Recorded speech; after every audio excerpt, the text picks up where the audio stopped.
ഇന്ന് നമ്മൾ എത്തിയിരിക്കുന്നത് തളിപ്പറമ്പ് ശ്രീ രാജരാജേശ്വര ക്ഷേത്രത്തിലേക്കാണ്. രാജ്യത്തെ ഏറ്റവും വലിയ ശിവന്റെ വെങ്കല പ്രതിമ സ്ഥാപിച്ച് ഏതാനും ദിവസങ്ങൾ മാത്രമേ ആയിട്ടുള്ളൂ. അപ്പോൾ ആ ഒരു അത്ഭുതം ഒന്ന് നേരിട്ട് കാണാനും കൂടിയാണ് ഇന്നത്തെ യാത്ര. രാജ്യത്തെ ഏറ്റവും വലിയ വെങ്കല ശില്പം തളിപ്പറമ്പിൽ അനാച്ഛാദനം ചെയ്തത് കേരള ഗവർണർ രാജേന്ദ്ര വിശ്വനാഥ് ആർലേക്കറാണ്. സിനിമാ നിർമ്മാതാവും വ്യവസായ പ്രമുഖനുമായ മൊട്ടമ്മൽ രാജന്റെ ആവശ്യപ്രകാരം ഉണ്ണി കാനായിയായിരുന്നു വെങ്കല ശില്പം തീർത്തത്. 4200 കിലോഗ്രാമാണ് പ്രതിമയുടെ തൂക്കം. ആദ്യം കളിമണ്ണിൽ നിർമ്മിച്ച ശില്പം പ്ലാസ്റ്റർ ഓഫ് പാരീസിൽ മോൾഡ് എടുത്ത് മെഴുകിൽ നിർമ്മിച്ച് വെങ്കലത്തിലേക്ക് കാസ്റ്റ് ചെയ്യുകയായിരുന്നു. പയ്യന്നൂർ കാനായിലുള്ള പണിപ്പുരയിലായിരുന്നു നിർമ്മാണം. ക്രെയിനിന്റെ സഹായത്തോടെയാണ് തളിപ്പറമ്പിലേക്ക് പ്രതിമ എത്തിച്ചത്. രാജ്യത്തെ ഏറ്റവും വലിയ ശിവശില്പത്തിന് 369 അടിയാണ് ഉയരം. രാജസ്ഥാനിലെ നാഥ്വാരിലാണ് വിശ്വാസ സ്വരൂപം എന്നറിയപ്പെടുന്ന ശിവശില്പമുള്ളത്. രണ്ടാമത്തെ ഏറ്റവും ഉയരം കൂടിയ ശിവപ്രതിമയുള്ളത് കർണാടകയിലെ മുരുഡേശ്വറിലാണ്. എന്നാൽ പൂർണ്ണമായും വെങ്കലത്തിൽ നിർമ്മിച്ച രാജ്യത്തെ ഏറ്റവും വലിയ ശിവവെങ്കല ശില്പമാണ് നമ്മളിപ്പോൾ കാണുന്നത്. ഏറ്റവും ഉയരം കൂടിയ ശിവപ്രതിമകളിൽ മുരുഡേശ്വറിലുള്ള ശിവന് ശേഷം സ്വന്തം മണ്ണിലുള്ള ശിവപ്രതിമ കാണാനുള്ള ഭാഗ്യം കിട്ടിയതിൻ്റെ എക്സൈറ്റ്മെൻറ്റിലായിരുന്നു കേട്ടോ നമ്മൾ. ക്ഷേത്രത്തിൻ്റെ കിഴക്കേ നടയിൽ പ്രവേശന കവാടത്തിന് സമീപം ക്ഷേത്രത്തിൻ്റെ തിരുമുറ്റത്ത് ആലിൻ ചുവട്ടിലാണ് ശില്പം സ്ഥാപിച്ചിട്ടുള്ളത്. ശില്പത്തോടൊപ്പം മനോഹരമായ പൂന്തോട്ടവും അലങ്കാര ദീപങ്ങളും ഒരുക്കിയിട്ടുണ്ട്. അലങ്കാര ദീപങ്ങളുടെ ഭംഗി ആസ്വദിക്കണമെങ്കിൽ എന്തായാലും സന്ധ്യാസമയം തന്നെ വരണം. നിലത്ത് പാകിയിരിക്കുന്നത് ആർട്ടിഫിഷ്യൽ ടർഫാണ് കേട്ടോ. അതുപോലെ സന്ദർശകർക്ക് വിശ്രമിക്കാനുള്ള ചെറിയ രീതിയിലുള്ള ഇരിപ്പിടങ്ങളും ഒരുക്കിയിട്ടുണ്ട്.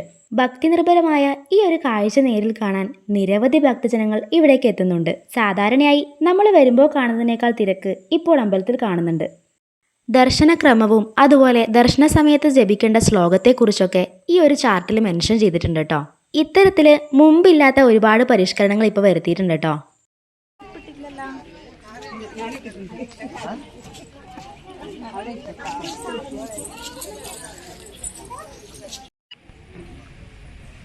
കേരളത്തിലെ പുരാതനമായ 108 ശിവക്ഷേത്രങ്ങളിൽ ഏറെ പ്രധാനപ്പെട്ടതാണ് പെരിഞ്ചല്ലൂർ എന്നറിയപ്പെടുന്ന തളിപ്പറമ്പിലെ രാജരാജേശ്വര ക്ഷേത്രം. ഈ ക്ഷേത്രത്തിന് ത്രേതായുഗത്തോളം പഴക്കമുണ്ടെന്നാണ് ഐതിഹ്യം.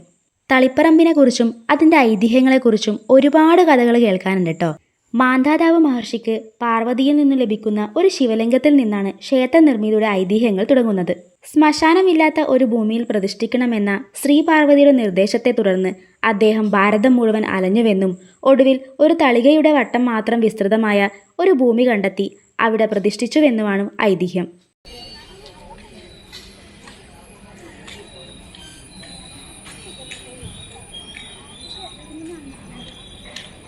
നമ്മൾ ഏകദേശം ഒരു 11:30 ആകുമ്പോഴേക്ക് എത്തിയട്ടോ.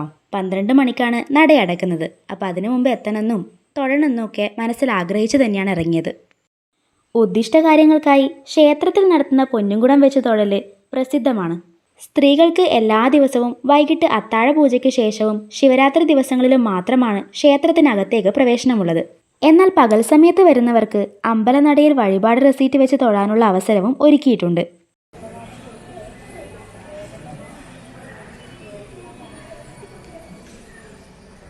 നട അടയ്ക്കുന്നതിന് മുമ്പേ എത്താൻ പറ്റിയതുകൊണ്ട് മനസ്സ് നിറയെ ഭഗവാനെ തൊഴാനും പ്രദക്ഷിണം വെക്കാനും ഒക്കെ പറ്റി.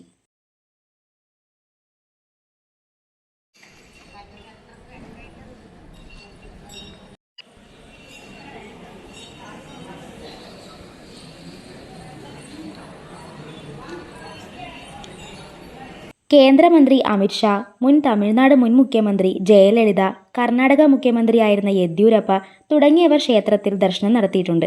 യെദ്യൂരപ്പ നടയിരുത്തിയ ഗണപതി എന്ന ആനയാണ് ഇപ്പോഴും ക്ഷേത്രത്തിലുള്ളത്. രാജരാജേശ്വര സങ്കല്പത്തിലുള്ള പരമശിവനാണ് ഇവിടുത്തെ പ്രതിഷ്ഠ. തെക്കേ ഇന്ത്യയിലെ ഏതെങ്കിലും ക്ഷേത്രങ്ങളിൽ കാണുന്ന ദേവപ്രശ്ന പരിഹാരങ്ങൾക്ക് ഇവിടെ വന്ന് ദർശനം നടത്തുകയും ദേവപ്രശ്നം വഹിക്കുന്നതും ക്ഷേത്രാചാരമാണ്. രാവണവധത്തിനു ശേഷം ശ്രീരാമൻ പുഷ്പക വിമാനത്തിൽ അയോധ്യയിലേക്ക് മടങ്ങുമ്പോൾ രാജരാജേശ്വര ക്ഷേത്രത്തിൽ ചൈതന്യമറിഞ്ഞ് ഇവിടെ ഇറങ്ങി നമസ്കരിച്ചു എന്നും വിശ്വസിക്കപ്പെടുന്നു.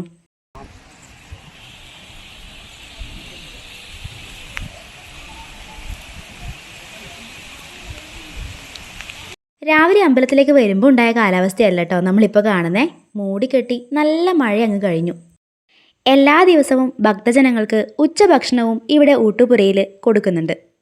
നമ്മളൊരു 12:20 കൂടി ഊട്ടുപുരയിലേക്ക് നടന്നു കേട്ടോ. പതിവിൽ കൂടുതലായിട്ടുള്ള ആൾക്കാരുള്ളത് കൊണ്ട് തന്നെ ചെറിയൊരു തിരക്ക് അവിടെ ഉണ്ടായിരുന്നു. അങ്ങനെ ചെറുതായി മഴയൊക്കെ നനഞ്ഞ് ഞങ്ങൾ അങ്ങനെ ഊട്ടുപുരക്കകത്തേക്ക് കയറി. ഊട്ടുപുര ഇന്നും പഴയ കാലത്തെ ഓർമ്മിപ്പിക്കുന്ന രീതിയിൽ തന്നെയാണ് കേട്ടോ.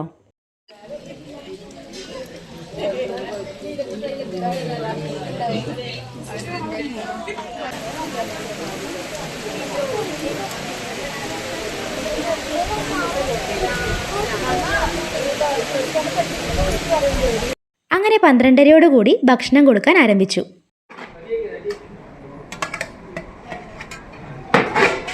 തളിപ്പറമ്പ് അമ്പലത്തിലെ പ്രസാദമൂട്ട് വളരെ പ്രത്യേകതയുള്ളതാണ്. ദേവന് പ്രസാദിച്ച നിവേദ്യം കൂടെ ആഡ് ചെയ്ത ഭക്ഷണമാണ് കേട്ടോ നമുക്ക് തരുന്നത്.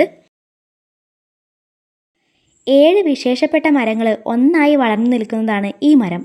അത്തി, ഇട്ടി, പേരാൽ, ഏഴിലംപാല, അരയാൽ, പൊൻചെമ്പകം, ദന്തപാല എന്നീ മരങ്ങളാണ് കൂട്ടുപിണഞ്ഞ് ഒരൊറ്റ വൃക്ഷമായി മാറിയിരിക്കുന്നത്. പക്ഷേ ഉയരത്തിൽ വളർന്നു നിൽക്കുന്നത് ഏഴിലംപാല മാത്രമാണ്. ഈ മരത്തിന് ഏതാണ്ട് 900 വർഷത്തോളം പഴക്കമുണ്ടത്രേ. അതുകൊണ്ട് തന്നെ വടക്കേ മലബാറിന്റെ വൃക്ഷമുത്തശ്ശി പട്ടം നൽകി വനം വകുപ്പ് ആദരിച്ചിട്ടുണ്ട്. അരവത്തമ്പലത്തിലേക്കുള്ള നടപ്പാതയാണ് കേട്ടോ നമ്മളിപ്പോൾ കാണുന്നത്. ഇതുവഴി പോയാൽ തളിപ്പറമ്പ് അമ്പലത്തിന്റെ ചിറയും അതുപോലെ വസുദേവപുര അമ്പലവും കാണാൻ കഴിയും. നടയടച്ചത് കൊണ്ട് തന്നെ അരവത്തമ്പലത്തിന്റെ പുറത്തുനിന്ന് തൊഴുത് ഗണപതിയെയും തൊഴുതിട്ടാണ് കേട്ടോ അവിടെ നിന്ന് മടങ്ങിയത്. ഇനി ഈ വഴി നേരെ പോയാൽ നമുക്ക് തളിപ്പറമ്പ് അമ്പലത്തിന്റെ ചിറയിലേക്കാണ് കേട്ടോ എത്താൻ പറ്റുക.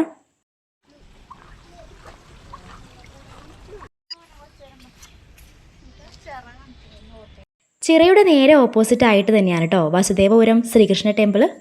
നടയടച്ചത് കാരണം അവിടെ നേരിട്ട് പോയി തൊഴുതില്ല കേട്ടോ. അപ്പോൾ ഇന്നത്തെ നമ്മുടെ വ്ളോഗ് ഇവിടെ കംപ്ലീറ്റ് ചെയ്യണേ. വീഡിയോ ഇഷ്ടമായാൽ സബ്സ്ക്രൈബ് ചെയ്യാൻ മറക്കരുതേ. അടുത്ത വീഡിയോ ആയിട്ട് നമുക്ക് ഉടനെ കാണാം.